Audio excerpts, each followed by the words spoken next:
दोस्तों अस्सलाम वालेकुम। मैं कमर शेख, यूथ प्रेसिडेंट मजलिस इत्तेहादुल मुस्लिमीन। दोस्तों, लॉकडाउन के बाद हिंदुस्तान की लगभग हालत पंचर हो चुकी है। हर शहर, हर गांव, हर क्षेत्र में लोग परेशान नज़र आ रहे हैं। लोगों के पास खाने तक की जो है लाले पड़े हुए हैं। ऐसी सूरत में भिवंडी शहर में जो एक अज़ाब नाजिल है स्टेट गवर्नमेंट की तरफ से, उसका नाम है टोरेंट पावर। और टोरेंट पावर की सख्तियों के खिलाफ भिवंडी के अंदर हर पॉलिटिशियन अपनी अपनी रोटियां सेकने पर मजबूर है। मैं मजबूर इसलिए बोल रहा हूं कि उनके पास अभी इस वक्त कोई मुद्दा है नहीं। शायद उनको शहर की कोई और तकलीफ़ नज़र आ नहीं रही, तो वो सोचते हैं कि टोरेंट पावर के नाम पर ही शायद कुछ रोटियां सेक ली जाए। अभी मैंने कुछ लोगों को, हमने सुना इन दिनों वीडियो चली, बहुत सारी वीडियो वायरल हुई व्हाट्सएप यूनिवर्सिटी पर, जिसके अंदर कुछ नेता कह रहे हैं कि टोरेंट पावर की हम लिटरली वाट लगा देंगे। कुछ नेता कह रहे हैं कि हम टोरेंट पावर की ऑफिस तोड़ देंगे। कुछ नेता कह रहे हैं कि हम सदन में आवाज़ उठा रहे हैं। कुछ नेता कह रहे हैं कि कुछ मसला मत करो, कुछ है तो हमारे पास आओ, हम लोग बैठ करके उस मसले का सोल्यूशन निकालेंगे। तो क्या हकीकत में ये जो बातें हो रही हैं, यही जो है बिल माफ़ी का प्रोसेस है?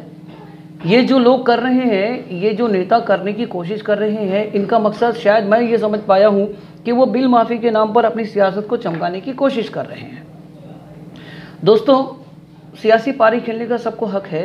हर नेता अपने अपने प्लेटफॉर्म से आवाज़ उठाए, ये भी ज़रूरी है। लेकिन मुद्दा ये है कि आज के पहले भी बहुत सारे लोगों ने आवाज़ उठाया, बहुत सारे लोगों ने मोर्चे निकाले, बहुत सारे लोगों ने मेमोरेंडम दिया, बहुत सारी पब्लिक जमा हुई, लेकिन टोरेंट पावर का किसी ने बाल भी भीका नहीं कर सके।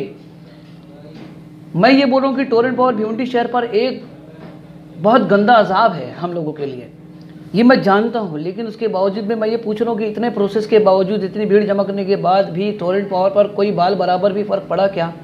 उल्टा जो लोग मोर्चा निकालते रहे, उन पे लोगों ने इल्ज़ाम लगाया कि ले देकर ये खामोश हो जाते हैं, ले देकर ये खामोश हो जाते हैं। अगर ये लोगों का इल्ज़ाम है और शायद मेरा ख्याल भी है, अगर मैं गलत हूँ तो उसके लिए माफ़ी चाहता हूँ। लेकिन ये बात क्यों उठती है कि टोरेंट पावर के नाम पर अक्सर लोग सियासत चमकाने की कोशिश करते हैं? क्या बिल माफ़ी का यही प्रोसेस है?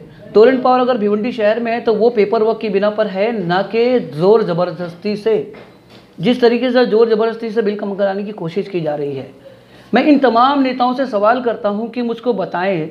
मैं मजलिस इत्तेहादुल मुस्लिमीन के प्लेटफॉर्म से बहुत जिम्मेदारी से पूछ रहा हूं, चाहे वो कोई भी नेता हो, मुझको ये बताए कि क्या टोरेंट पावर के मसले को हल करने का यही एक रास्ता है?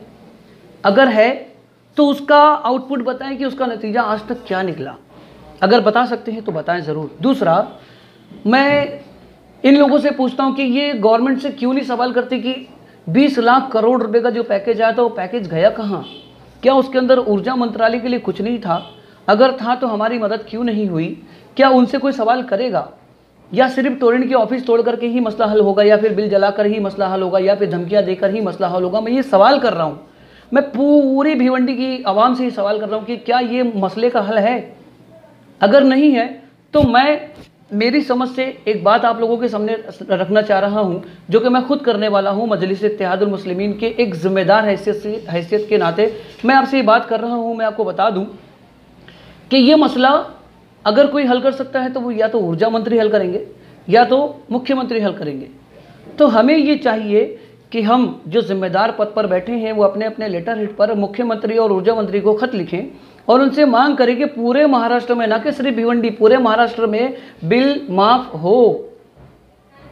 मैं तमाम एनजीओ से गुजारिश करूंगा जो भिवंडी शहर में चल रही, पूरे महाराष्ट्र में जितनी एनजीओ चल रही है, मैं सबसे हाथ जोड़ के अपील करता हूं, जितने क्रीम तबके के पढ़े लिखे लोग हैं, मैं उनसे गुजारिश करता हूं, जो डॉक्टर्स हैं, जो इंजीनियर्स हैं, हर बंदा अपने अपने सतह पर मुख्यमंत्री, ऊर्जा मंत्री को खत लिखकर इस बात की मांगनी कर सकता है कि वो 20 लाख करोड़ का जो पैकेज आया है उसके तहत हमारे बिल को माफ़ करे। क्योंकि आज की तारीख में हकीकतन हमारे पास खाने को नहीं है, हमारे पास रहने को छत नहीं है, मानसून सर पर आ चुका है, एक तूफान का सामना हमने किया। लेकिन आने वाले वक्त में क्या ये नेता हमारे दम पर, हमारे कंधे पर बैठ करके इस तरीके की ऊंची राजनीति करके अपने मकसद को हल करने की कोशिश कर रहे हैं? क्या हमको ये समझ में आ रहा है? क्या एक अच्छे नागरिक होने का सबूत पेश करें, किसी के भी झांसे में ना आते हुए, लीगली प्रोसेस, जैसे लीगल प्रोसेस करके टोरेंट पावर भिवंडी पे सांप की तरह कुंडला मारकर बैठा है, उसी तरीके से उस कुंडले को खोलने का तरीका भी पेपर वर्क ही है।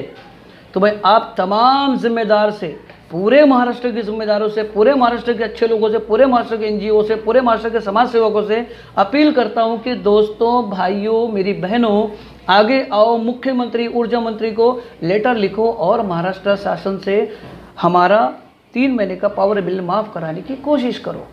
लड़ करके किसी का हल नहीं निकला। लड़ करके 2-4 लोगों का नाम हो सकता है, भीड़ जमा करके 2-4 लोग अपना मफाद हासिल कर सकते हैं, लेकिन शिकार पब्लिक होती है। मैं पब्लिक से गुजारिश करूंगा कि इस तरह की किसी भी एक्टिविटी में शरीक ना हो, सोशल डिस्टेंसिंग का ख्याल रखें और किसी के भी झांसे में ना आए। अगर कोई मुद्दा उठाना है तो मैं बोलता हूं कि स्कूल्स जो चालू होने वाली हैं उसकी फीस माफ़ी की बात करें, क्योंकि वो हमारे मुस्तकबिल से हकीकतन खिलवाड़ कर रहे हैं। अगर बात करनी तो उस सिलसिले में बात करें। मैं नेता लोगों को दावत देता हूं कि आओ अपनी सियासत इस पे चमकाओ। अगर ये माफ़ हो गया तो मैं समझता हूं कि आने वाले वक्त में वो बच्चे तुमको दुआएं देंगे। मैं कमर शेख, मजलिस इत्तेहादुल मुस्लिमीन यूथ प्रेसिडेंट भिवंडी शहर, फिर हाजिर होऊंगा। जय हिंद, जय महाराष्ट्र, अस्सलाम वालेकुम।